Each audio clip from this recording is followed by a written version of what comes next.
am the 2023 Armed Forces Insurance Military Spouse of the Year. So can you tell me about your military journey? Yes, I am actually an Army brat. Both of my parents served in the military, although my mom got out before I was born. The first 5, 6 years of my life, I was an Army brat, and we got out while my dad was stationed in New Jersey. And for whatever reason, I'm not really sure why, I always said, I'm never going to marry someone in the service. Well, that clearly did not happen. And I met my husband in college.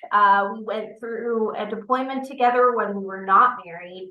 And then during his second deployment, his first was with the National Guard, his second was with active duty service. So I have a little bit of experience in both areas. He decided that he wanted to propose. I said yes to this crazy journey, and here we are 11 and a half years later. So with that, both being a military brat and a spouse, what are some of the challenges you have faced? Well, I think a lot of people believe that because I had some experience having lived the military life before getting married, that I knew a little bit more of what to expect. But when you're a child, all you're really thinking of, especially so young, my dad got out when I was 6. All I really wanted to do was play with my friends and have fun.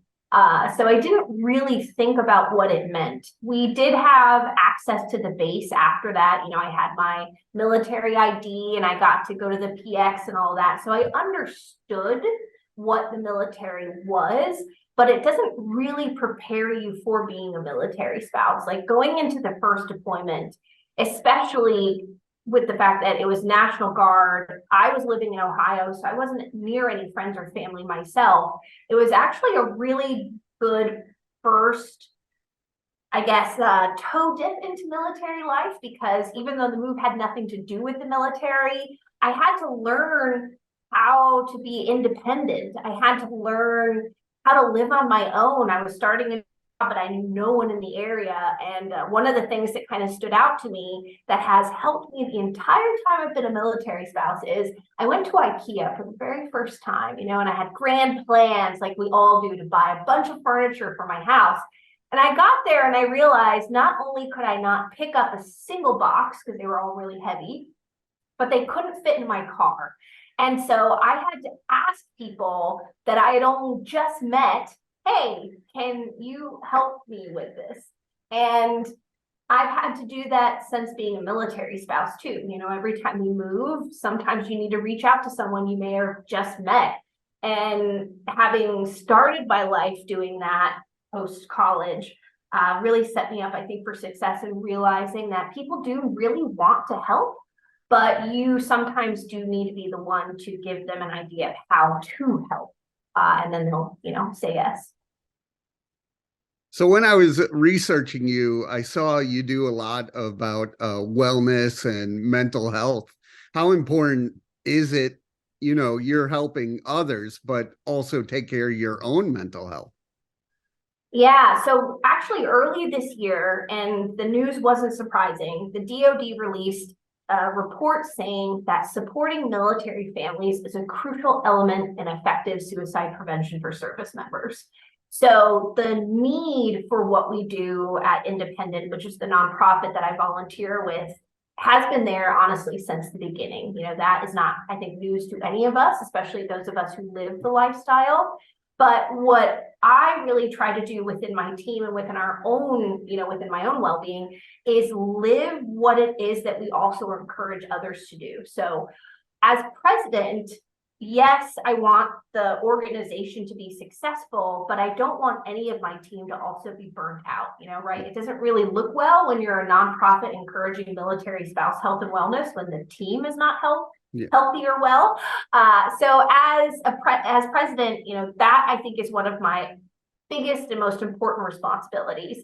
And part of that is also living the things that I encourage my team to do. So I do that through vocalizing, hey, I'm going to take a step back today. I just need to rest. Or, hey, things are really tough right now in life. Can someone please help me? And so I try to vocalize what it is that I'm feeling and ask for that help. So then, more and more people on the team also know this is a culture where we can talk about that with each other. We can lean on each other, right? Because what was happening before is military life is challenging. To answer your other question, which I didn't answer at all, I mean, there are so many things that we're having to manage day to day. Often the military spouse is the one taking care of literally everything at home because we are the constant. Everything from ensuring that there are doctor's appointments happening on a regular basis, making sure that the move happens as smooth as possible, laundry is done, not piled up, to making sure that there's food on the table. I mean, my spouse works an ungodly amount of hours, and I know that that's not unique to his role. And so not only is my team also dealing with these barriers, but we're trying to eliminate those same barriers in the military spouse community and encourage military spouses to take care of their well-being. And that really starts with our team being well and creating those processes and honestly a culture which encourages military spouses to prioritize their well-being and then lean on each other's team, because otherwise we won't get anything done. Yeah, as a military spouse, how important is it to just have a support system with someone going through similar things? Yeah, I think it can really vary depending on your experience. So my best friend back in New Jersey is not a military spouse at all. I think the closest she's come has been me, to the military community. And I think she has a cousin who graduated from West Point. She has been one of the best voices of reason when I have needed someone in some of the darkest moments. She's been the constant. She knows everything. I don't need to start from scratch with her. However, when you are in the thick of things, for example, a deployment or a PCS move or anything like that, it is really important to have in-person friends and people that you can connect with, because as humans, we need that. We can't have all of our friendships be virtual. And so it's hard because it can take a while to find a group that you really resonate well with and enjoy spending time together.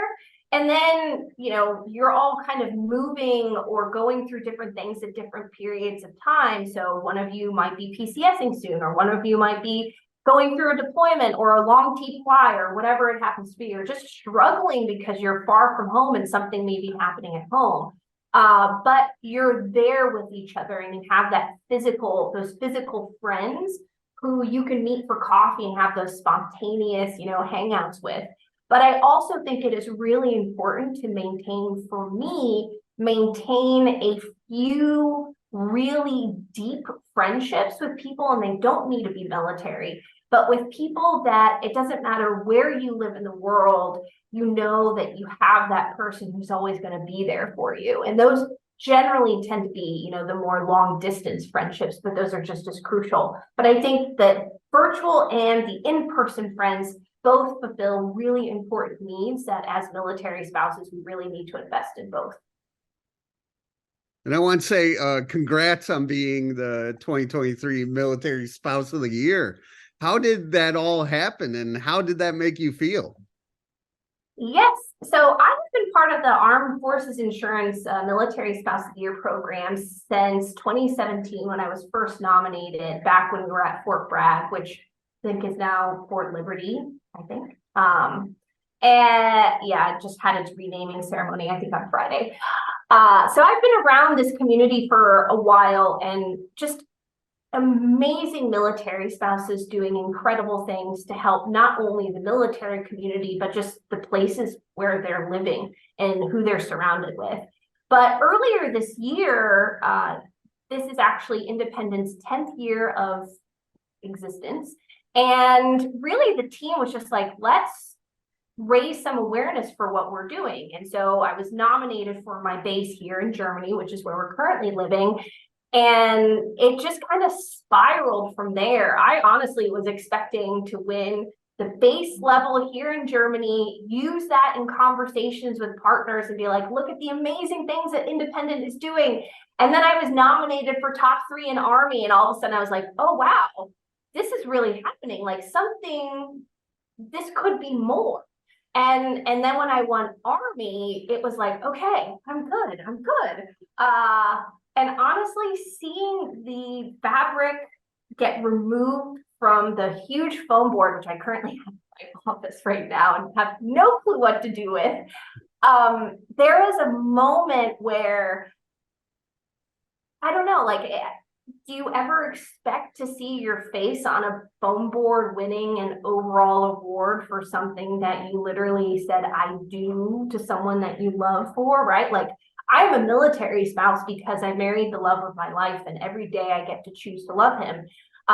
But also, I was nominated for this award because of the incredible work that we do with our organization and the team that I have behind me. And so, to me, winning this award was incredible because it's one of the first times that wellness has, for military spouses, has been a topic that is relevant. Employment has been relevant for a while, obviously mental health, but what we stand for at Independent is holistic military spouse well-being. That's the entire person is taken into consideration. And just to see that up there, it made me realize, like, people are finally noticing, military spouses are realizing we need to take care of ourselves in order to be the best that we can be for our family and our community. And I don't know, it just felt like a big turning point for what it is that we're trying to do, and the work that I'm really excited and interested in having an impact on.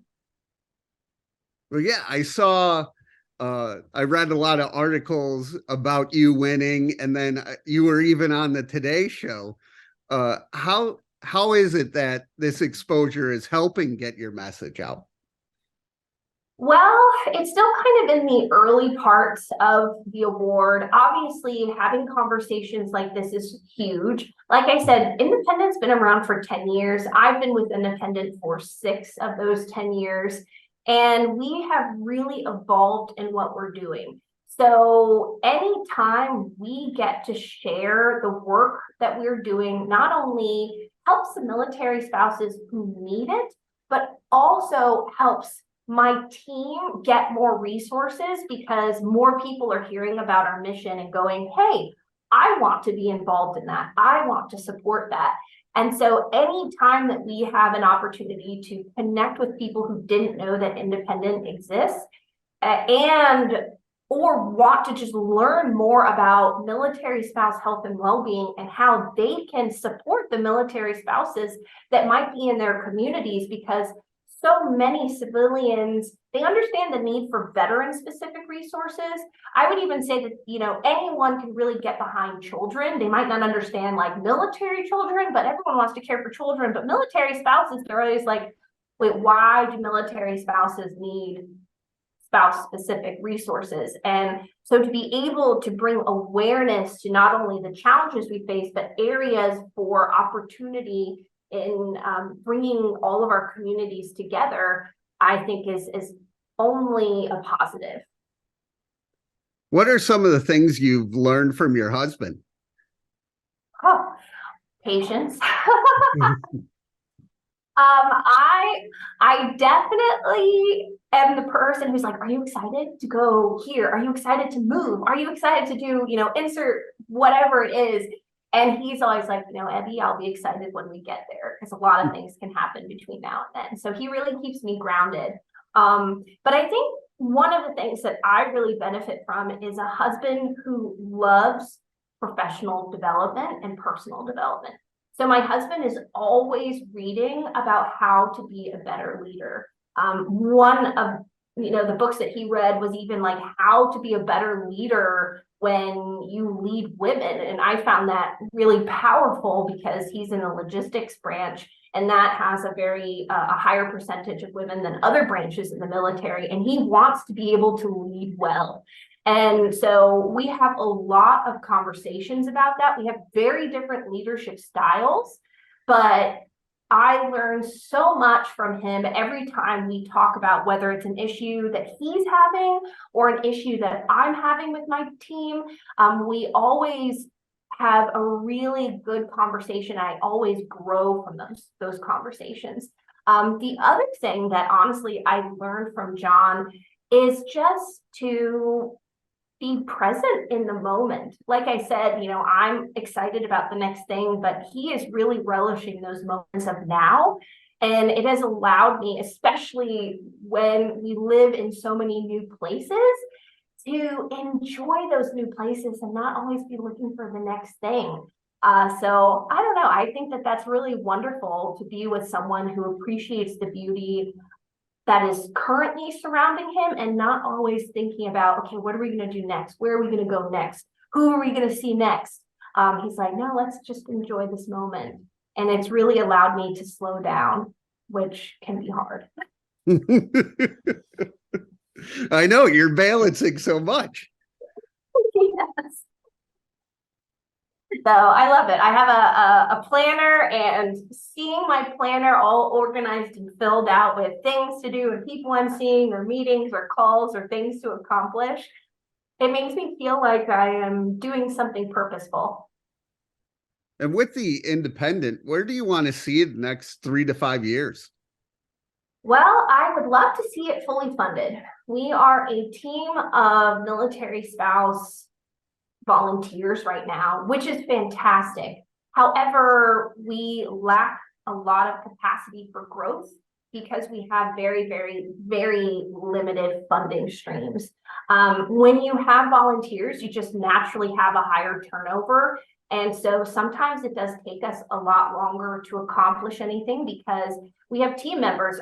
Gosh, last year, I think 50% of our team members were moving within a couple of months of each other. And we still keep going. No one outside of independent knows that that stuff is happening. But within the organization, that can be really difficult, especially when you don't have like a dedicated person who's working 20, to 40 hours a week on something. We have a lot of team members doing a couple of hours here and there. And so when someone moves, or when someone says, hey, things are just really difficult in my life, my spouse is on a training, I need to step away for a month, finding someone else to take on those roles or responsibilities is always just an added layer of stress and can slow down some momentum. But it also means that we can't accomplish a lot of the programs that we want to build, knowing that there are needs within the military spouse community. I don't think anyone does what we do as well as we do it. No one is focused solely on ensuring military spouses have access to the health and wellness resources they need within the constraints of military life.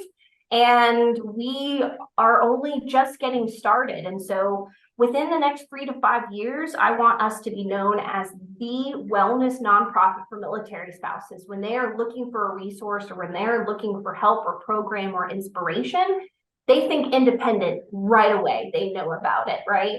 And when the DoD is going, hey, what can we do to help military spouses? Where are the challenges? They're coming to us for that information because now we're the experts and we're providing that data. And then, like I said, yeah, I'd love to see us fully funded so that we can accomplish more and reach more military spouses and have a bigger impact and help military spouses honestly thrive in this military life, which I think sometimes we can just be surviving. How can people reach out to the nonprofit? Our website is www.in-dependent.org. There are lots of ways to contact us on there. We're also on Instagram and Facebook. You can message us. I'm on LinkedIn, so you can message me there, Evie King. And yeah, I mean, like we're fully virtual. So you can probably reach us anyway, except for like, we don't have like an independent phone number, only because again, we're all moving all the time. And yeah, we just do better with let's connect over email, send us a message, fill out the contact form, reach out to us on Instagram or Facebook, and then we'll set up a meeting like this and have a conversation. So those are probably the best ways. And you just became the military spouse of the year a short time ago. But what do you want your legacy to be? Well, I hope that when people think of this year, they see that by raising the awareness of the challenges that military spouses face and the barriers that we have for our own health and wellness, that they are not only helped in their own endeavors, but also encouraged to take care of their own well-being. My goal is to lead again by example. I want to show people that you can be successful without burning yourself out. And so, if I can raise awareness for those issues and then also show that I can do this work while not compromising my own health and wellness, I think it will show people that we can work from a place of rest rather than working to rest, which I think so often in the military spouse community we do, because we are constantly putting the needs of others over our own.